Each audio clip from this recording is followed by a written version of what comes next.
و واقعا جا داره که من تشکر کنم از برادران افغان خودم و مسئولان اونجا که بالاخره این حاجی ها را چند از احترام کرد، چند از اکرام کردن که به حد اکرام کرده که ما شرمنده شدیم که اینها این اندازه محبت میکنن و اکرام میکنن.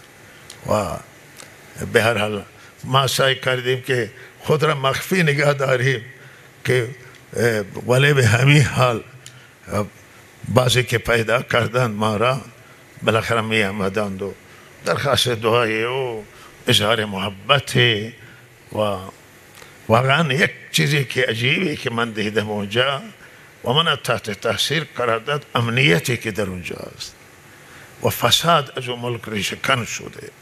فساد ریشه‌کن که ناامنی افغانستان که همه دوزهای همسایه هم فرار میکرده میرفته به افغانستان، ولی انقدر امنه که میگفتن اگر یک زنی از آخر افغانستان سفر کنه به شبها بره و کسی نیست که به اون نگاه کنه، و اگر ماشین جلو خانه باشه و ماشینا را داخل خانه نمیارن بیرون و کسی به ماشین نگاه نمی کنه، ماشین کسی.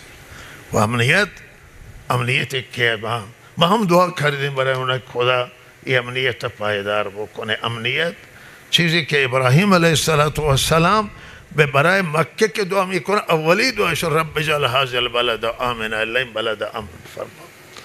والامنیت بعد از امنیت برای روزی دعا کرده که ورزق اهله، ای الله اهل این شهر روزی بده. و بالاخره این